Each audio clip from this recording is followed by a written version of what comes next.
So hello everyone, good morning. और आज जिस टॉपिक पे हम बात करने वाले हैं that is complex numbers. 11th standard का काफ़ी इंपॉर्टेंट कॉन्सेप्ट है। इनिशियल्स बुक के स्टार्टिंग में तुम लोगों ने देखा होगा। कॉम्प्लेक्स नंबर्स बहुत ही इंपॉर्टेंट टॉपिक है। इसके साथ टास्क होता है थोड़ा सा डील कर लेना। आई के वैल्यूज़ बीच बीच में आने लग के कुछ लोग बहुत परेशान कर लेते हैं। आज का लेक्चर बेसिकली उन लोगों के लिए है जिन लोगों को कॉम्प्लेक्स नंबर्स के बारे में बिल्कुल भी पता ही नहीं है, जो लोग फर्स्ट टाइम इसको पढ़ रहे हैं, और जो लोग जेई और एडवांस और नीट के नज़रिए से किस वर्च्यू से इसको अप्रोच कर रहे हैं, उनको अभी 1 2 3 पार्ट तक वेट करना पड़ेगा। उसके बाद स्लोली हम क्या कर जाएंगे, मूव कर जाएंगे उसके ऊपर। पहले 1 2 पार्ट जो होंगे काफ़ी बेसिक्स को एक्सप्लेन करेंगे। तो बिना टाइम वेस्ट किए करते हैं स्टार्ट, देखते हैं कॉम्प्लेक्स नंबर्स क्या हैं। तो कॉम्प्लेक्स नंबर्स को तुम कब से जानते हो? बेसिकली तुम लोग इसको पहले से जानते हो। अगर तुम 11th स्टैंडर्ड में हो अभी, तो फिर तुम लोगों को पता है कॉम्प्लेक्स नंबर्स के बारे में। तुमने थोड़ा बहुत पढ़ा भी है पहले, बट अंदाज़ा नहीं है तुम लोगों को तुमने कहाँ पढ़ा है। याद करने की कोशिश करो, हम लोग क्या किया करते थे, क्वाड्रेटिक इक्वेशन सॉल्व किया करते थे, जहाँ पे वैल्यू कुछ ऐसी इक्वेशन हुआ करता था। इक्वेशन को सॉल्व करने का हमारा एक फॉर्मूला वाला मेथड था, जहाँ पे -b plus minus of under root of b² - 4ac divide by 2a is equals to the root. Basically जो रूट हम ढूंढते थे इस फॉर्मूला से ढूंढा करते थे। इस फॉर्मूले के अंदर हमको याद है कि हम क्या करते थे, under root of b² - 4ac को पहले फाइंड आउट कर लिया करते थे। और हमने एक कॉन्सेप्ट पढ़ा था, उसको हम बोलते थे नेचर ऑफ द रूट्स। याद करने की कोशिश करो। उसके लिए हम क्या किया करते थे, b² - 4ac की वैल्यू को देखते थे कि इसकी वैल्यू क्या है। Sometimes the value was greater than 0, sometimes the value was equal to 0 और sometimes the value was smaller than 0। 3 conditions देखे थे। when it was greater than 0, 0 से बड़ा है, बड़ा होने की वजह से क्या हो जाएगा, 0 से बड़े नंबर्स कैसे होते हैं, पॉजिटिव। 0 के इक्वल है 0 है। 0 से छोटे नंबर क्या हो जाएंगे, नेगेटिव हो जाएंगे। करेक्ट है, ये कंडीशन हमको समझ में आती है। अब b² - 4ac अगर मैं फाइंड आउट करने की कोशिश करता हूँ, इमेजिन करो b² - 4ac की वैल्यू हो गई 4, and if it is greater than 0 तो आंसर हो गया +4। अगर 0 है तो 0 ही है, क्या ही फ़र्क पड़ने वाला है। और अगर b² - 4ac की वैल्यू नेगेटिव आ रही है तो इट विल बिकम -4। इस केस में क्या हुआ करते थे, रूट्स कैसे हो जाते थे, roots were real and unequal. अलग अलग रूट्स होंगे और इक्वल नहीं होंगे, ठीक है। सेकेंड, इस केस में क्या हुआ करता था, दे वर रियल एंड इक्वल। याद करो रूट्स कैसे हुआ करते थे, रियल एंड इक्वल। और इस केस में रूट्स कैसे हो जाते थे, इमेजिनरी, या फिर कुछ बुक्स में ऐसा लिखा रहता था कॉम्प्लेक्स रूट्स। इमेजिनरी रूट्स लिखा हुआ होता था या फिर कॉम्प्लेक्स रूट्स लिखा होता था। अब इसका मतलब क्या है, इसका हमारे चैप्टर से क्या लेना देना। तो b² - 4ac की वैल्यू मैं बताता हूँ कि 4, तो अंडर रूट 4 अगर आ गया तो हम लिख दोगे +- 2। बड़ा सिंपल है, ये तो समझ ही रहो। गलती से ये सोचने की कोशिश करो कि अगर वैल्यू नेगेटिव आई है तो ये अंदर चले जाएगा, बन जाएगा under root of -4। Under root of -4 को क्या करोगे, अंडर रूट ऑफ -4 को तो लेकर के हम थोड़ा सा कंफ्यूज हो गए। अंडर रूट ऑफ -4 के बारे में हमको नहीं पता, क्योंकि अगर 2 पॉजिटिव है तो positive into positive will give मी +4। 2 अगर नेगेटिव भी है तो -2 into -2 will give me again 4। But -4 का क्या वैल्यू हो सकता है, ठीक है। तो इस -4 को हम लोगों ने क्या किया, कॉम्प्लेक्स टर्म्स के अंदर सिंप्लीफाई किया है। तो -4 को लिखा जा सकता है अंडर रूट ऑफ 4 इंटू -1। इसको और थोड़ा फर्दर सिंप्लीफिकेशन से लिखा जा सकता है under root of 4 into under root of -1 is equals to, इसको लिखा जा सकता है अब 2। थोड़ी देर के लिए मैं सिर्फ पॉजिटिव वाला पार्ट अज्यूम कर रहा हूँ, -2 नहीं ले रहा, बस थोड़ा यहाँ पे काम नहीं ना उसका, इसलिए। और इसको हम बोलना शुरू कर देते हैं आई। इस पार्ट को हमने क्या कर लिया है, बाहर निकाल लिया है। इसको हम बोलते हैं आई आयोटा, ठीक है। कॉम्प्लेक्स इसको बोला जाता है द कॉम्प्लेक्स पार्ट। यहाँ पे हमको दिखाई दे रहा कि रूट्स कैसे हो गए थे, इमेजिनरी और कॉम्प्लेक्स, क्योंकि रूट के अंदर जो आ रहा था, स्क्वायर रूट के अंदर जो नंबर आ रहा था that was a negative number. Negative number आ जाने से हमारे क्वाड्रेटिक इक्वेशन के रूट्स कैसे हो जाया करते थे, इमेजिनरी और कॉम्प्लेक्स। पर ऐसी सिचुएशंस बनते हमको दिखाई भी दी थी कहीं ना कहीं, समझो। अभी इस केस में तो नहीं, इस इक्वेशन पे नहीं बन रही, लेकिन जिस इक्वेशन पे ये कंडीशन लागू हो रही है -4 वाली, हमको बनते कभी ना कभी दिखी थी। उस टाइम पे हमको कॉम्प्लेक्स नंबर्स पढ़ना पड़ता है कि अगर रूट में नेगेटिव नंबर आ गया तो उससे डील कैसे करना होगा, ठीक है। ये कॉन्सेप्ट को हमको समझ के चलना है। तो इसी कॉन्सेप्ट को थोड़ा सा और मैं आगे बढ़ाने की कोशिश करता हूँ और फंडामेंटल्स रखता हूँ कुछ आई के। तो आई की वैल्यू है बेसिकली अंडर रूट ऑफ -1, ठीक है। मैं अगर दोनों साइड पे स्क्वायर कर दूं तो मुझको समझ में आता है कि आई स्क्वायर की वैल्यू बन जाएगी -1। पहली चीज़ रूट चले जाएगा, आई स्क्वायर की वैल्यू बन जाएगी -1। आई क्यूब की वैल्यू अगर मैं देखने की कोशिश करूँ तो मैं लिख सकता हूँ आई स्क्वायर मल्टीप्लाइड बाय आई, ठीक है। आई क्यूब को मैं क्या लिख सकता हूँ, आई स्क्वायर मुझको मिला है -1, आई की वैल्यू क्या है, अंडर रूट ऑफ -1 है, पर फिलहाल मैं उसको आई ले लूँगा। तो आई क्यूब की वैल्यू मुझको क्या मिल चुकी है, -आई, ठीक है। नेक्स्ट मैं और आगे बढ़ने की कोशिश करता हूँ, मैं आई रेज टू 4 फाइंड आउट करने की कोशिश करूँगा। आई रेज टू 4 को लिखा जा सकता है आई स्क्वायर का स्क्वायर ऑफ द स्क्वायर, ठीक है। आई रेज टू 4 में फाइंड आउट कर रहा हूँ, आई स्क्वायर की वैल्यू बेसिकली क्या है, -1 का स्क्वायर, तो आई रेज टू 4 की वैल्यू बन चुकी है 1, ठीक है। तो अब जहाँ पे हम सोल्यूशन लगाने वाले हैं, जैसे प्रॉब्लम्स हम सॉल्व करने वाले हैं, यहाँ पे इन चारों की ज़रूरत पड़ेगी, आई की ज़रूरत पड़ेगी, आई स्क्वायर, आई क्यूब और आई रेज टू 4 की। इधर तक हमको काम चलता है। इसके आगे भी कैसे सॉल्व करना रहेगा मैं तुमको बताते चलूँगा, पर वहाँ पे फॉर्मूले के साथ ही बनते चले जाएगा। अब थोड़ी सी और बात करते हैं कॉम्प्लेक्स नंबर्स पे। तो जब हम पढ़ते हैं नंबर्स को, तो हम नंबर्स को एक क्राइटेरिया में पढ़ने की कोशिश करते हैं, क्लासिफिकेशन, एक हायरार्की में पढ़ने की कोशिश करते हैं। सबसे पहले हम पढ़ने की कोशिश करते हैं इस नंबर के फॉर्म को, इसको रिप्रेजेंट की कैसे किया जा सकता है, इसका फॉर्म क्या होता है। तो हर कॉम्प्लेक्स नंबर को most of the time z से रिप्रेजेंट किया जाता है। z should be written as a plus i b, ठीक है। z should be written as a plus i b. अब तुम लोग पूछोगे a प्लस आई बी क्या है, तो मैं बोल सकता हूँ कि under root of -4 was basically 2i, correct है, ठीक है। तो यहाँ पे ऐसा लिखा जा सकता है z is equals to 2i, ठीक है। पर नंबर है, पूरी तरीके से नंबर इमेजिनरी नहीं होगा, कुछ ना कुछ उसका रियल पार्ट होगा, कुछ ना कुछ उसका इमेजिनरी पार्ट होगा। अब तुम पूछोगे फिर कैसे, अगर उसी रूट्स की बात करें तो वो कुछ ऐसे था ना, plus minus of under root of b square minus 4ac divide by 2a, correct है। समझो b की वैल्यू वहाँ पे 3 थी, तो यहाँ पे क्या लिख उठेगा, -3, यहाँ पे लिख उठेगा plus minus of 2i divided by, यहाँ पे इमेजिन करो 2 1 जा 2 कुछ भी आ जाता है, तो ये ऐसा बन जाएगा -3/2 plus minus of 2i/2, denominator split हो गया, तो -3/2 प्लस माइनस ऑफ क्या बन जाएगा, i। तो ये भी एक पार्ट है इसी नंबर का, ये भी एक पार्ट है इसी नंबर का। तो इसको अगर मैं यहाँ पे कंपेयर करने की कोशिश करूँ, चलो 2i नहीं लिखता, इसको मैं यहाँ कंपेयर करने की कोशिश करूँ, तो मुझको जो नंबर मिला है दैट इज़ -3/2 प्लस, कंसिडर करता हूँ माइनस वाले रूट को नहीं कंसिडर करता, टाइम्स ऑफ i और कुछ भी नहीं है आगे। तो यहाँ से मुझको समझ में आएगा कि a की वैल्यू कितनी है, -3/2 है, b की वैल्यू इस केस में कितनी है, 1 है। देखो i के साथ कुछ नहीं, इसके लिए 1 है, ठीक है। समझ में आया। तो जब भी कॉम्प्लेक्स नंबर्स लिखे जाएंगे, complex numbers are always written in form of a plus i b. कहीं पे सिर्फ 2i लिखा हुआ है तो आगे कुछ नहीं है, तो वहाँ पे तुम क्या डालोगे, 0। इस केस में a की वैल्यू कितनी हो जाएगी, 0, b का वैल्यू इस केस में कितना हो जाएगा, 2, ठीक है। अब इसके अंदर हमको ये भी बताना पड़ेगा कि ये 3/2 -3/2 जो है रियल पार्ट है, और b जो होता है इसका इमेजिनरी पार्ट है। इसको रिजेंबल करने का तरीका क्या है, तो real part of complex number z is -3/2, समझा, और imaginary part of complex number z is 1। तो रियल पार्ट जो होता है हमारा a होता है, इमेजिनरी पार्ट हमारा क्या होता है, b is the real part of complex number z that is -3/2, और b is the imaginary part of complex number z that is basically equal to 1। तो सबसे पहली चीज़ जो हम लोगों ने पढ़ ली है that is the form of complex number, इनको लिखा कैसे जाता है, ठीक है। सेकंड, नंबर्स को पढ़ते टाइम हमको सेकंड चीज़ पढ़नी पड़ती है दैट इज देयर अलजेब्रा, ये इनको ऐड सब्ट्रैक्ट मल्टीप्लाई डिवाइड कैसे किया जाएगा, ठीक है। देखते हैं तो एडिशन सब्ट्रैक्शन इनके साथ कैसे काम करें। सेकंड चीज़ जो हम पढ़ने वाले हैं that is algebra of complex numbers. अब अलजेब्रा ऑफ कॉम्प्लेक्स नंबर्स क्या हो जाएगा, अगर तुमको क्या करना पड़ेगा, सबसे पहली 4 चीज़ें करने तुमको सारे ऑपरेशंस। तो पहली चीज़ तुम ऐड करने सीखोगे कॉम्प्लेक्स नंबर्स को, ठीक है। ऐड करने का क्राइटेरिया, सब्ट्रैक्ट करने का, मल्टीप्लाई एंड डिवाइड, 4 चीज़ें तुमको सीखना है। ऐड करना है तो 2 नंबर लगेंगे, तो एक नंबर को मैं z1 पकड़ लूँगा that is a plus i b, और एक नंबर को मैं पकड़ लूँगा z2 is equals to c plus i times of d।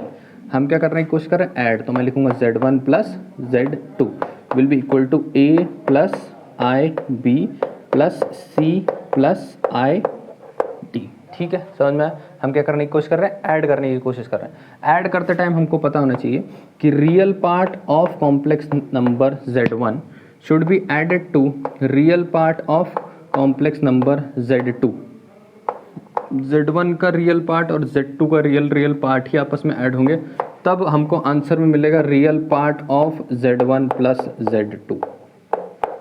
ठीक है, समझना इसको। अगला, imaginary part of Z1 should be added to imaginary part of Z2, तो वो हमको देगा इमेजिनरी पार्ट ऑफ Z1 प्लस Z2।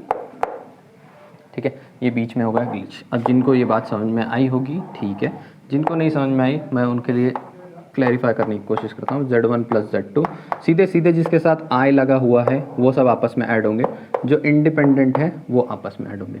तो A ऐड होगा जा करके C से, ठीक है, प्लस यहाँ पे क्या हो जाएगा, B ऐड होएगा D से, और B और D के पास I दोनों के पास था, इसके लिए I निकल के बाहर क्या हो जाएगा, कॉमन हो जाने वाला है। बस इतना ही डिफरेंस है यहाँ पे, तुमको सिर्फ इतनी ही बात याद रखनी पड़ेगी। अब Z1 माइनस Z2 अगर तुम करने की कोशिश कर रहे हो तो रियल पार्ट में ऐड हो रहा था, अब रियल पार्ट से क्या हो जाएगा, सब्ट्रैक्ट हो जाएगा।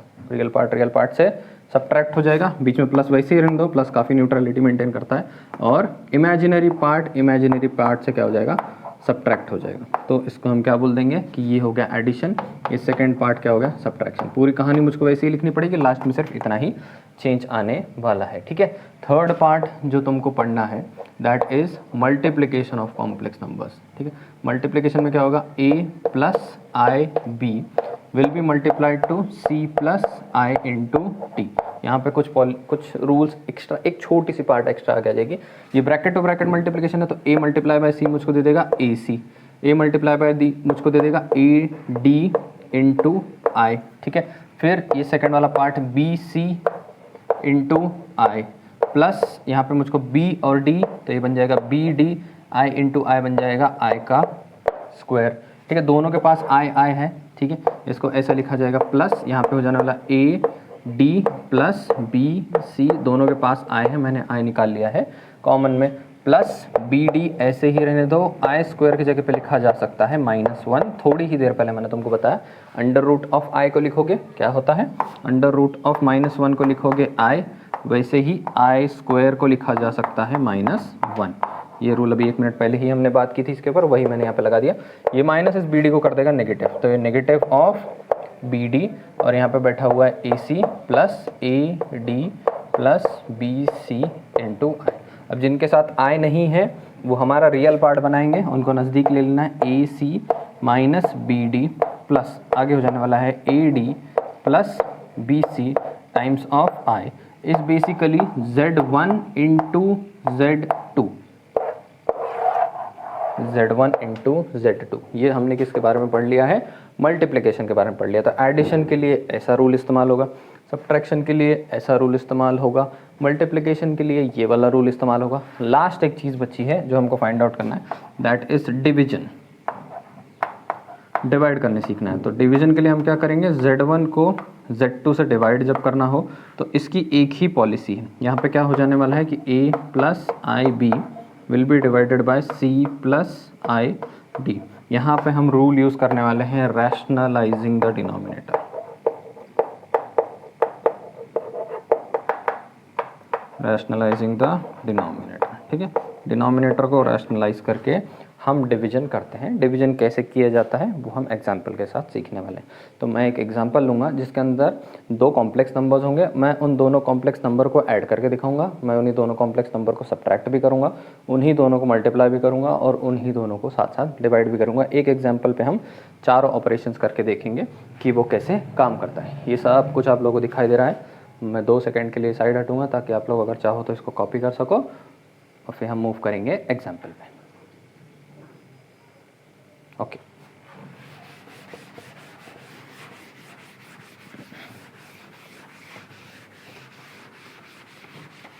ऑलराइट,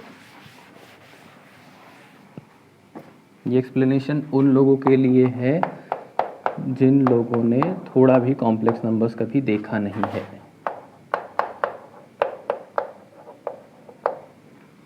ठीक है, छोटा कर दूँ थोड़ा सा, 2 प्लस आई कर देता हूँ। आई रहेगा तो समझते हो ना, 1 रहेगा इसके अंदर। ठीक है, पहला ऑपरेशन एडिशन है, मैं Z1 को Z2 में ऐड करने की कोशिश करने वाला हूँ। तो उसके लिए क्या बन जाएगा, 3 प्लस 2i में ऐड होगा 2 plus I, 2 plus I add होने वाला है। ठीक है, बहुत सिंपल है। देखो ध्यान से क्या हो रहा है, Z1 प्लस Z2 के लिए क्या हो जाने वाला है 3, और ये ब्रैकेट अगर मैं खोलता हूँ, पहले ब्रैकेट ओपन करेंगे बीच में से, साइन के इफेक्ट देखेंगे, पॉजिटिव है इस वजह से कोई भी इफेक्ट नहीं पड़ने वाला है। रियल पार्ट से ऐड होगा, 3 ऐड होगा 2 से, आंसर दे देगा 5। 2i plus I will become 3i। Simple, मुझको क्या मिला, Z1 प्लस Z2 is 5 plus 3i। Simple है, कुछ मुश्किल नहीं हो रही। नेक्स्ट देखते हैं। नेक्स्ट मुझको फाइंड आउट करना है Z1 minus Z2, that will B 3 plus 2i में से माइनस हो रहा है 2 प्लस आई। ठीक है, ब्रैकेट मूव करूंगा, क्या आंसर देगा 3 प्लस 2i माइनस 2 माइनस आई। ठीक है, इन दोनों पे ध्यान दो, रियल पार्ट, 3 माइनस 2 आंसर देगा 1, 2i माइनस आई मुझको आंसर दे देने वाला है i, तो Z1 minus Z2 will be 1 plus i. बहुत सिंपल, कुछ मुश्किल नहीं हो रही। थर्ड हमको फाइंड आउट करना है Z1 इंटू Z2, तो Z1 इंटू Z2 मुझको देने वाला है 3 प्लस 2i, और इसके अंदर क्या आ जाने वाला है 2 प्लस आई। ठीक है, अब ब्रैकेट टू ब्रैकेट, 3 2 ज़ा 6, 3 इंटू आई पॉजिटिव 3i, साइन को मेंटेन कर रखना है, 2i इंटू 2, 2 2 ज़ा 4i, और 2 1 ज़ा 2, i इंटू आई बन गया i का स्क्वायर। ठीक है, नेक्स्ट देखते हैं ध्यान से, is equal to 6 plus 3i plus 2i will be 5 times of i, plus 2 times of i square की वैल्यू -1 है, is equal to 6 plus 5i minus 2, 6 और -2 मिल करके बना लेंगे 4 plus 5 times of i, that is Z1 into Z2। ये मैंने इन दोनों नंबर्स को क्या कर दिया, मल्टीप्लाई भी कर दिया। ठीक है, ब्रैकेट टू ब्रैकेट मल्टीप्लिकेशन। एक छोटी सी बात याद रखना है, कभी कभी जब ये दोनों ब्रैकेट सेम हो, जैसे कभी ऐसा हो जाए 3 प्लस 2i और डिफरेंस सिर्फ साइन का हो 3 माइनस 2i, तो वो टाइम पे क्या बन जाने वाला है, ये a minus b a plus b बन जाएगा। आंसर इसका a square minus b square. याद रहा तो भी ठीक है, नहीं भी याद रहा और तुम लोगों ने ब्रैकेट टू ब्रैकेट मल्टीप्लाई करके सॉल्व कर डाला तो भी आंसर अल्टीमेटली यही मिलेगा। ठीक है, लास्ट चीज़ मैं फाइंड आउट करने की कोशिश करता हूँ, Z1 divided by Z2 that is 3 plus 2i, division है कॉम्प्लेक्स नंबर्स का, 2 प्लस आई। अब डिवाइड जब हम करते थे तो हम रूल यूज करते हैं रैशनलाइज करने का। ठीक है, रैशनलाइजिंग द डिनोमिनेटर। अब रैशनलाइज अगर मुझको डिनोमिनेटर को करना है तो कॉन्जुगेट ढूंढना पड़ेगा। जिन लोगों ने पहले पढ़ा है डिवीजन वगैरह रैशनलाइजिंग, उनको कॉन्जुगेट पता होगा कि 2 माइनस आई बन जाने वाला है कॉन्जुगेट फॉर 2 प्लस आई, और multiplying by the conjugate in the denominator and the numerator. इसका मतलब क्या है कि 3 प्लस 2i को वैसे ही रहने देना है, डिवीजन में क्या है 2 प्लस आई, 2 प्लस आई का कॉन्जुगेट मुझको मिला है 2 माइनस आई, बीच का साइन चेंज कर देने से कॉन्जुगेट मिल जाता है, वही सब कुछ, बस उसी से उसको मल्टीप्लाई करो, इसी को इसी से मल्टीप्लाई करो, ज़बरदस्ती मल्टीप्लाई किया तो क्या करना पड़ेगा, नीचे भी लिखना पड़ेगा ऊपर भी। अब ये कट जाएंगे, पूरा गायब, जैसे का नंबर वैसा, तो ये जो मैंने तैयार किया हुआ है ये अपने आप को एडजस्ट कर लेगा। इज इक्वल्स टू, मुझको अब दिखता है कि न्यूमरेटर में मेरे पास कौन सा कॉन्सेप्ट आ गया, फिर से मल्टीप्लिकेशन वाला, और डिनोमिनेटर में कौन सा कॉन्सेप्ट आ गया, a प्लस बी और a माइनस बी वाला कॉन्सेप्ट डिनोमिनेटर में आ गया, तो ये बन जाएगा 2 का स्क्वायर माइनस आई का स्क्वायर इज इक्वल्स, इसको देखो 3 2 ज़ा 6, 3 इंटू आई 3i, 2 2 ज़ा 4i। ठीक है, 2 2 ज़ा 4 और i वैसे का वैसे 2i इंटू आई, प्लस यहाँ पे 2 प्लस इंटू माइनस हो जाने वाला है माइनस, 2 1 ज़ा 2, i इंटू आई बन गया i का स्क्वायर, डिवाइडेड बाय यहाँ पे 2 का स्क्वायर है, 2 का स्क्वायर हो गया 4 माइनस आई स्क्वायर की वैल्यू तो है -1 is equals to 6 minus 3i plus 4i बन जाने वाला प्लस i प्लस 1i बनेगा, जिसको मैं i लिख सकता हूँ, minus 2 times of i square की वैल्यू फिर से क्या है -1, नीचे हो जाने वाला है 4 माइनस इंटू माइनस प्लस 1 हो जाने वाला है। थोड़ा सा और आगे बढ़ूंगा, that will be 6 plus i और माइनस इंटू माइनस हो जाएगा +2 डिवाइडेड बाय 4 प्लस 1 कितना हो गया 5 इज इक्वल टू 6 और 2 रियल है 8 plus i divided by 5, denominator को स्प्लिट कर दूंगा, आंसर मेरा हो जाएगा 8/5 प्लस i अपॉन 5। इस केस में अगर कॉम्प्लेक्स नंबर Z1 और Z2 के डिवीजन से मुझको 8/5 प्लस i/5 नंबर निकल के मिले हुए हैं। So this was addition, subtraction, multiplication and division for the complex numbers. ठीक है, तो हम लोगों ने फॉर्म देखा, हम लोगों ने उनके ऑपरेशंस को थोड़ा सा समझा है। अब हम क्या करते हैं, अब हम थोड़ा सा मिसलेनियस एक्सरसाइज में जाएंगे, जिसके अंदर क्या होगा कि रैंडमली क्वेश्चन जो पूछे हुए होंगे वो रैंडमली अरेंज्ड होंगे, किसी भी decreasing increasing order of complexity को मेंटेन करके। देख सकते हैं आप लोग। फिर मूव करते हैं नेक्स्ट पे, चलते हैं फिर मिसलेनियस की तरफ मूव करने की कोशिश करते हैं, देखते हैं किस तरीके के प्रॉब्लम्स मिसलेनियस लेकर के आ रहा है। होपफुली आप लोग समझ चुके होंगे एडिशन, सब्ट्रैक्शन, मल्टीप्लिकेशन, डिवीजन कैसे हो रहा है। बहुत सिंपल है। और बात क्या है मालूम है कि जिस स्टेज पे, जिस स्टैंडर्ड में आप लोग आ चुके हो, अब 11th स्टैंडर्ड में आ चुके हो, तो आप लोग 11th 12th में आ रहे हो, तो सबसे पहली चीज़ जो आपको चेंज करनी पड़ेगी वो है डिपेंडेंसी। डिपेंडेंट होना थोड़ा सा आपको क्या करना पड़ेगा, कम करना पड़ेगा। हम टीचिंग स्टाफ जितना भी होगा, जो भी आप लोगों की हेल्प कर रहे हैं, जो भी आप लोग जिनको भी फॉलो कर रहे हैं, जिन भी लोगों को, वो सब एक तरीके से आपको प्रॉब्लम्स कैसे सॉल्व किए जाते हैं समझा देंगे। थोड़ा एफर्ट आपको क्या करना पड़ेगा, लेना पड़ेगा, बुक्स खोलने पड़ेंगे, खुद से सॉल्व करने की कोशिश करनी पड़ेगी, सोल्यूशंस देखने पड़ेंगे, क्योंकि वॉल्यूम जो है क्वेश्चंस का बहुत ज़्यादा है। There are nearly 2000-3000 question existing and no one can teach you 2000 to 3000 questions out of a chapter. जैसे हमारी रिलायबिलिटी हुआ करती थी ना पहले स्कूल पे, कि the 100 questions that the school is going to solve for us is the only ultimate question bank that the questions are going to come from. That is not the ultimate truth now. अब क्या हो गया, volume बहुत बड़ा हो चुका है। जब वॉल्यूम बड़ा हो जाता है ना, तो मैं सारे ट्रिक्स और टेक्निक्स तुमको समझा दूंगा कि कैसे आई स्क्वायर, कैसे आई काम कर रहा है, ताकि जब तुम खुद से सॉल्व करते रहो, सोल्यूशंस को देख करके सॉल्व करते रहो, तो वो टाइम पे तुमको कन्फ्यूजन ना हो कि ये स्टेप हुआ कैसे, ये स्टेप लिया कैसे सॉल्व करने वाले ने। वो सॉल्व करने तक, वो चीज़ को क्लियर करने तक तुम्हारे टीचर और तुम्हारे टीचिंग स्टाफ का कंट्रीब्यूशन होगा। उसके आगे तुमको खुद भी थोड़ी सी एफर्ट लेनी पड़ेगी। सो बी प्रिसाइज अबाउट इट, और थोड़ा सा अपने लेवल से तुमको इनपुट अप डालना शुरू करना पड़ेगा। There will be a stage जहाँ पे तुमको इनपुट पूरा अपने लेवल पे ही डालना पड़ेगा, और देयर वाज अ स्टेज जहाँ पे इनपुट पूरी तरीके से तुम्हारा टीचर डाला करता था। जब तुम नर्सरी में थे, तुम्हारा हाथ पकड़ा के ABCD लिखाया गया है, तो basically what was that was your teacher writing just holding your hand. तुम्हारा contribution was almost in point percentages. ठीक है, now the teacher is almost aside, सब कुछ तुमको ही करना पड़ रहा है, तो the contribution of the teaching person is going down and this is going up. तुम्हारा सेल्फ डिपेंडेंसी, सेल्फ सफिशिएंसी बहुत इंपॉर्टेंट है इस केस में। ठीक है, सो फॉलो इट ऑलवेज, उसके पीछे ही रहना है, वो एटीट्यूड मेंटेन करना है। तो 4√(-4) प्लस 5√(-9), आगे मिल रहा है हमको -3√(-16), हमको ऐसा कुछ नंबर दिया गया है और बोल रहे हैं इसको सिंप्लीफाई करने के लिए। ठीक है, रूट में नेगेटिव है मतलब कॉम्प्लेक्स है, पहली बात सीख लो। तो 4 को मल्टीप्लाई किया जा सकता है -1 से, तो 4 × -1 will be -4, plus 5 times of 9 को मल्टीप्लाई किया जा सकता है 9 × -1, -3 टाइम्स ऑफ किया जा सकता है 4 × -1।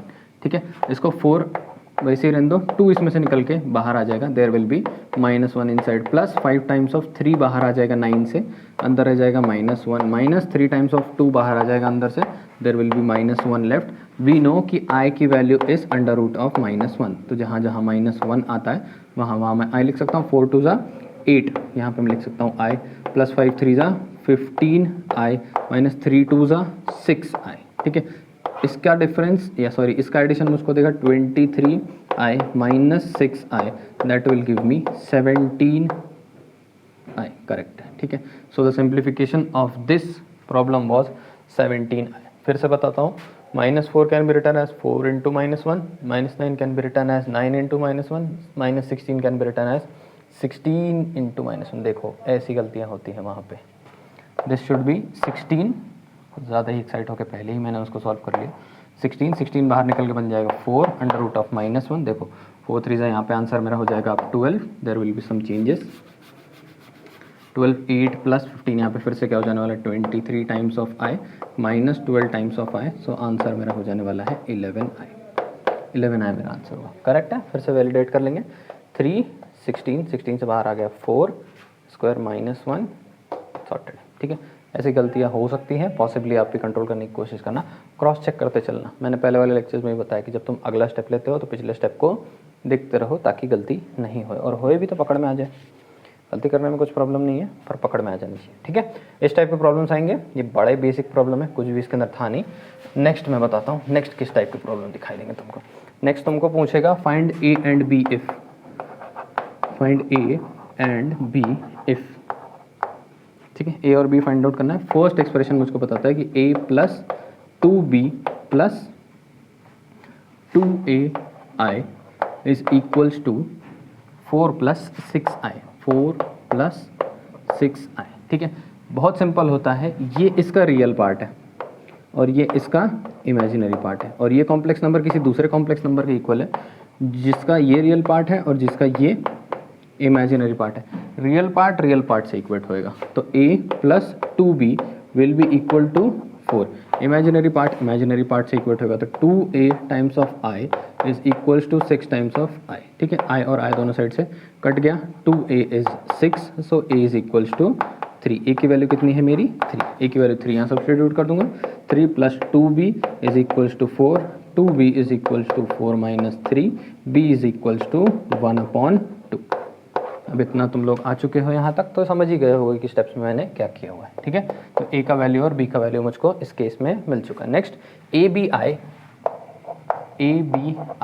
Is equals to a into b into 3a minus b, 3a minus b plus 12 times of i, 3a minus b plus 12 times of i, correct. ठीक है, इसको कैसे सॉल्व करना है, इस केस में भी ध्यान से देखने की कोशिश करो कि इधर दो पार्ट होने चाहिए, रियल और इमेजिनरी।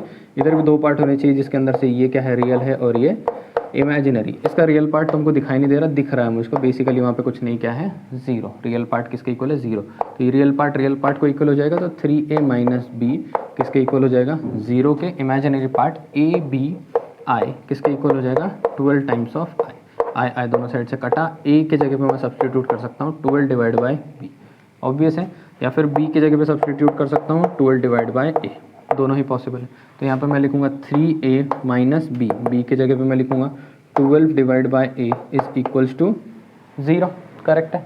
ठीक है, अब ये इससे मल्टीप्लाई हो जाएगा, 3a इंटू a बन जाएगा 3a का square minus 12 divide by a is equals to 0। a उससे मल्टीप्लाई होगा 0 से और 0 हो जाने वाला है, 3a स्क्वायर माइनस 12, ये बन जाएगा 3a square is equals to 12, a square is equals to 4, so a can be written as plus minus of 2, या तो a प्लस 2 है या तो a माइनस 2 है। a देख लो कहाँ पर है, ठीक है, फिर कुछ प्रॉब्लम नहीं होगी, सॉर्टेड है, सिंप्लीफाइड है। इस तरीके से प्रॉब्लम्स हमको कुछ वहाँ पे दिखने वाले हैं। नेक्स्ट चेक, नेक्स्ट देखते हैं क्या है। नेक्स्ट हमारे पास है express the following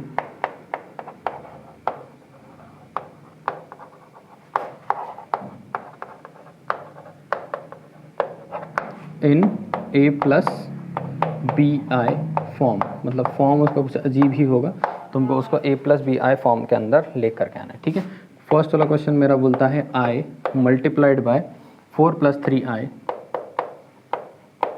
divided by 1 minus i, इसको मुझको a प्लस बी आई के फॉर्म में लेकर के आना है। क्या करूँगा मैं, ऑप्शन मेरे पास कुछ नहीं, सिंप्लीफिकेशन इसका ऑप्शन है, i दोनों से मल्टीप्लाई होगा, 4 इंटू आई बन जाएगा 4i प्लस 3i का square divided by 1 minus i। ठीक है, 4i प्लस 3i स्क्वायर की जगह पे लिखा जा सकता है -1, 1 माइनस i, तो 4i minus 3 divided by 1 minus i। यहाँ पे हमको क्या करना पड़ेगा, इन दोनों का डिवाइड करना पड़ेगा, तो rationalising by rationalising the denominator हम क्या करेंगे, 4i minus 3 divided by 1 minus i को रैशनलाइज कर रहे हैं, इसके लिए इसी का कॉन्जुगेट यहाँ पर लगाएंगे 1 प्लस i, यहाँ पर भी आ जाएगा 1 प्लस i, कर दिए डिवाइड। ठीक है, अब ये दोनों ऊपर क्या होने वाले, मल्टीप्लाई, तो 4i माइनस 3 मल्टीप्लाई होने वाला है 1 प्लस i से, नीचे हो जाएगा a minus b, a plus b. Most of the time rationalising में यही कॉन्सेप्ट यूज़ होता है, तो 1 का स्क्वायर माइनस i का स्क्वायर, 4i इंटू 1 बन जाएगा 4i, ठीक है, plus into plus 4i into i बन जाएगा 4i का स्क्वायर, माइनस 3 इंटू 1 बन जाएगा -3, -3 इंटू आई बन जाएगा -3i divided by 1 minus of i square की वैल्यू -1, जानते हो आई स्क्वायर की वैल्यू कितनी होती है -1, 4i माइनस 3i बन जाने वाला है पॉजिटिव i। ठीक है, प्लस 4 टाइम्स ऑफ फिर से आई स्क्वायर की वैल्यू कितनी है -1, आगे बैठा हुआ है -3, 1 माइनस इंटू माइनस प्लस 1 हो गया। इसको और लिखने की कोशिश करता हूँ, ये बन जाएगा i और आगे बन जाने वाला है minus into plus -4 -3 divided bye नीचे क्या है 2 है, इसको और सिंप्लीफाई करूँगा I -7 डिवाइड बाय 2, थोड़ा सा और अरेंज करूँ तो इसका लिखा जा सकता है -7/2 प्लस I/2। इस केस में A का वैल्यू है -7/2 जो रियल पार्ट है और B का वैल्यू है 1/2 जो इमेजिनरी पार्ट है। इसको A + BI का फॉर्म में ऐसे लिखा जा सकता है। सिंपल है, ठीक है। इस तरीके से A + BI के फॉर्म में इसको लिखा जाए। क्लियर है? रब करें, जानते ही हो, देखने के लिए पॉज करोगे, देखोगे और फिर आगे मूव। नेक्स्ट प्रॉब्लम में हमको क्या करना पड़ेगा, इस पूरे एक्सप्रेशन को लेकर आना पड़ेगा A + BI के फॉर्म में, ठीक है। मैं स्लो एक स्टेप सिंप्लीफाई करने की कोशिश करूँगा। सारे साइंस को आराम से कंसिडर करते चलना, नहीं तो गड़बड़ होने के बहुत चांसेस रहते हैं इसके अंदर। 4 × -1, ये पहला वाला एक्सप्रेशन को आराम से कम करना है, ठीक है। 1 - √9 × -1 प्लस यहाँ पे ऐसा लिखा जा सकता है ना, A² + B² तो 2 का स्क्वायर -3I का स्क्वायर, A² - B² हो जाएगा। A + B, A - B is A² - B²। और थोड़ा आकर लेकर के चलता हूँ तो -√5 प्लस 2 टाइम्स ऑफ 4 निकल के भी बाहर 2 बन जाएगा, अंदर बच जाने वाला है √−1 प्लस यहाँ पे 1 -9 बन जाएगा 3, अंदर छोड़ देगा √−1 प्लस यहाँ पे बचेगा मेरे पास 4 -3 3 9 टाइम्स ऑफ I का स्क्वायर, ठीक है। अब यहाँ पे और क्लियर करते हैं, -√5 2 2 4 √−1 को लिखा जा सकता है I +1 -3I +4 -9 × -1 I² की वैल्यू कितनी होती है -1। अभी हमने थोड़े टाइम पहले फिर से बात की थी ही इसके ऊपर, जानते ही हो। सारे नंबर्स को नज़दीक कर लो, √5 प्लस आगे दिखता है मुझको 1, फिर आगे दिखता है मुझको 4 और माइनस इंटू माइनस प्लस होकर के यहाँ पे क्या बन जाने वाला है 9। इन दोनों को नज़दीक कर लो, 4I - 3I और देखो ध्यान से इतना पार्ट क्या कर लोगे, इक्वल कर लोगे तो -√5 और यहाँ पे मुझको दिखता है शायद 14 हो गया और आगे मेरे पास छोड़ दिया है +I, तो ये हो गया इसका A + B का फॉर्म। क्या पता था, -√5 + 14 + I सॉर्टेड, ठीक है। थर्ड टाइप जिसके बारे में हमको देखना है दैट इज़, ऐसे 2-3 प्रॉब्लम्स हैं जो मैं तुमको कराने की कोशिश करूँगा, सिंप्लीफाई हो जाएगा आप लोग के लिए, ठीक है। सब करें, इसको फिर अभी कर देता हूँ। A + BI के फॉर्म में ही हम लेकर के चल रहे हैं तो समझते ही चलना है हमको।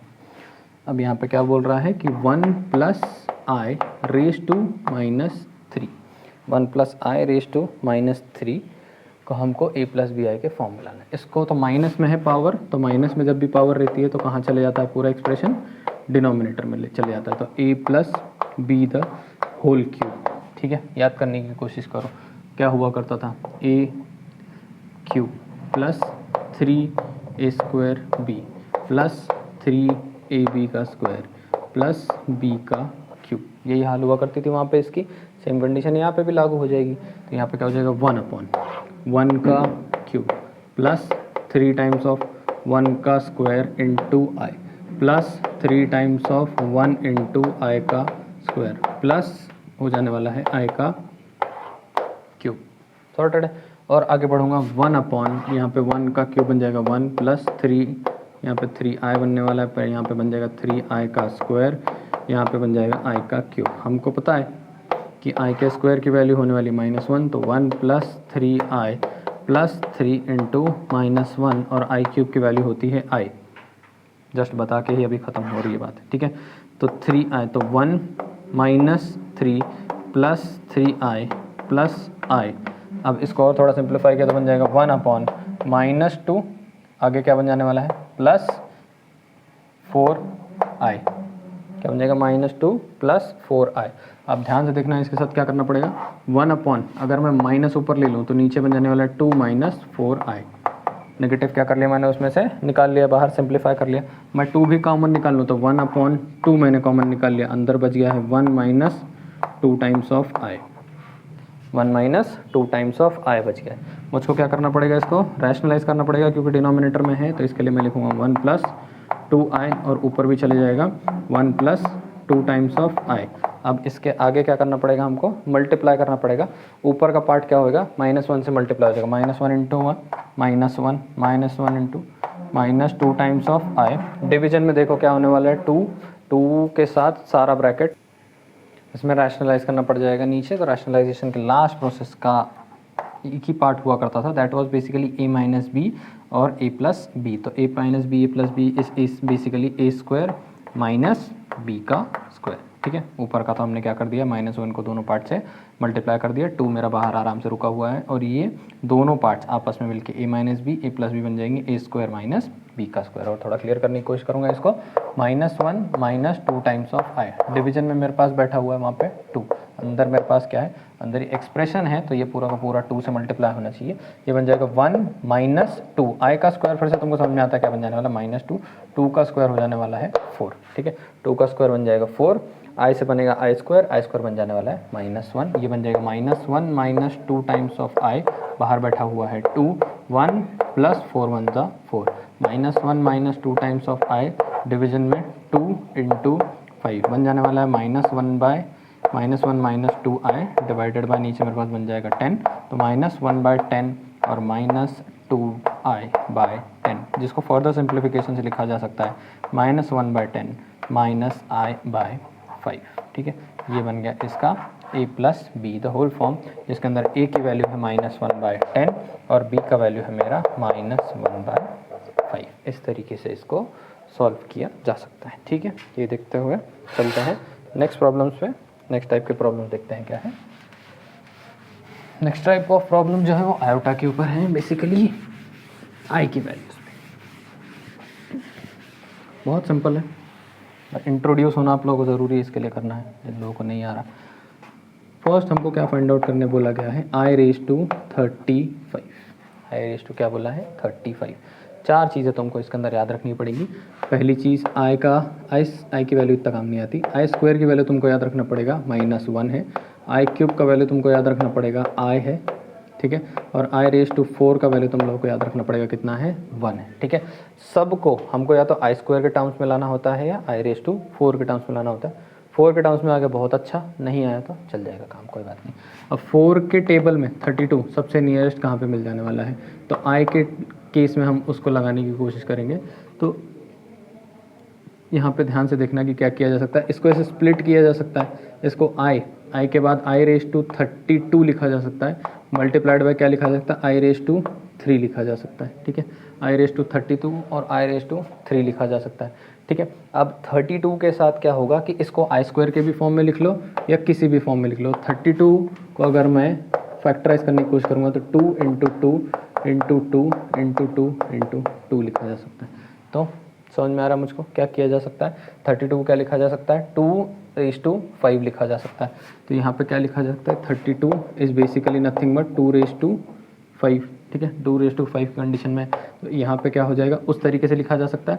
दूसरा, इसको टेबल के फॉर्म में लिखा जा सकता है। टेबल के फॉर्म में लिखने की कोशिश करूँगा, 32 से स्प्लिट होकर कितना हो जाने वाला है, 16 से स्प्लिट होकर क्या हो जाएगा, 8 तो 8 4 मुझको पता है कितना चलता है, 32 चलता है। तो 8 4 क्या लिख सकता हूँ मैं, इसको ऐसे लिख सकता हूँ, i⁴ × 8 मल्टीप्लाइड बाय, आगे मैं लिख सकता हूँ i⁵। ध्यान देना, इसको मैं लिख सकता हूँ i⁴ 8 × i⁵, सही है। i⁴ की वैल्यू मुझको मालूम है कितनी है, 1, तो 1�8× i⁵ का वैल्यू कितना होता है, i³ इज़ i, तो 1 × i मुझको क्या दे देगा, i। तो i⁵35 जहाँ पे भी लिखा हो उसका सिंप्लीफिकेशन क्या बन सकता है, i बन सकता है। क्लियर है, बहुत सिंपल। इस तरीके से हमको सॉल्व करना रहेगा। नेक्स्ट हमको बता रहा है i⁻888, जिसको अब क्या लिखा जा सकता है, 1/i⁻888। इसको लिखा जा सकता है 1/i⁴ × 222, लिखा जा सकता है 1/i⁴ 222 मल्टीप्लिकेशन में। इसको लिखा जा सकता है 1/1/222, जिसका फाइनली आंसर क्या हो जाने वाला है, 1 हो जाने वाला। नेक्स्ट मुझको बोलता है i30, i40, i50, i60। i⁻30 plus i⁻40 plus i⁻50 plus i⁻60 ऐसे किया जा सकता है। अब इसको सॉल्व करने के लिए तुम क्या करोगे, सिंपल है, i² × 15 plus i square into 20 plus i square into 25 plus i square into 30। Simple है, 15 टू द 30, 20 टू द 40, ऐसे होते चलेगा, दोनों आपस में मल्टीप्लाई होते चले जा रहे हैं। आई स्क्वायर की वैल्यू -1 रेज टू 15, फिर से आई स्क्वायर की वैल्यू -1 रेज टू 20, फिर से आई स्क्वायर की वैल्यू -1 रेज टू 25, फिर से आई स्क्वायर की वैल्यू -1 रेज टू 30। पावर देखो ऑड है, आंसर आएगा -1, पावर इवन है, आंसर हो जाएगा +1, -1 +1, सब काट कूट के लास्ट में आंसर छोड़ देगा 0। बहुत सिंपल, ठीक है। नेक्स्ट क्वेश्चन है आई रेज टू 403, फिर से आई रेज टू 403 ऐसे लिखा जा सकता है। इसको लिखा जा सकता है i raise to 400 into i raise to 3, इसको लिखा जा सकता है i raise to 4 into 100 into i raise to 3। यहाँ पर लिखा जा सकता है 1 रेज टू 100 आई क्यूब के जगह लिखा जा सकता है 1 इंटू आई। फाइनली आंसर मुझको दे देने वाला है आई। बहुत सिंपल है, कुछ भी कॉम्प्लिकेशंस नहीं है आयोटा से रिलेटेड प्रॉब्लम्स के अंदर। शुरुआत के बेसिक वाले प्रॉब्लम्स में तो कुछ भी प्रॉब्लम मेरे हिसाब से होनी नहीं चाहिए। सिंपल है।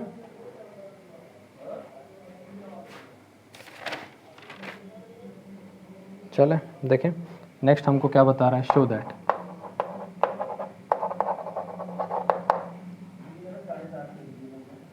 One plus i raise to 10 plus i raise to 20 plus i raise to 30, 1 plus i raise to 20 plus i raise to 30 is a real number, is a real number. 1 को ऐसे रहने दो, आई स्क्वायर को लिखा जा सकता है i square raise to 5 plus यहाँ पे लिखा जा सकता है आई स्क्वायर रेज 10, यहाँ पे लिखा जा सकता है आई का क्यूब रेज टू 10, ठीक है। आई का क्यूब रेज टू 10 लिखा जा सकता है, यहाँ पे भी आई स्क्वायर के टर्म्स में लिख लेना आई स्क्वायर इंटू 15 टू ये हो जाने वाला है। आगे देखते हैं 1 plus i square is -1 raise to 5 plus यहाँ पे मुझको दिखा देता है i square is -1 raise to 10, यहाँ पे फिर मुझको दिखा देता है i square is -1 raise to 15। यहाँ पे क्या हो जाएगा 1 प्लस यहाँ पे आने वाला आंसर -1, यहाँ पे आंसर आने वाला 1, यहाँ पे आंसर आने वाला है -1 बन जाएगा 1 -1 प्लस 1 -1 1 1 काट का 1 1 काट का 0 is a real part. Simple है। कुछ और कॉम्प्लिकेटेड क्वेश्चन देखने की कोशिश करते हैं।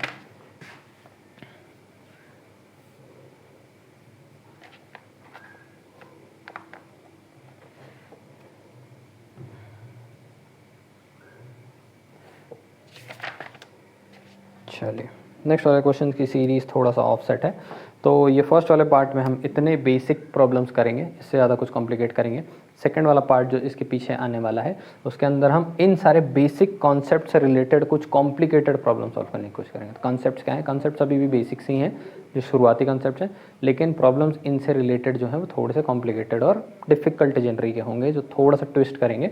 वो वाले टाइप के प्रॉब्लम्स हम नेक्स्ट लेक्चर्स के अंदर देखने वाले हैं। तो आज के लेक्चर के लिए इतना ही है, बाकी कंटिन्यू करेंगे नेक्स्ट लेक्चर में। Okay, bye bye.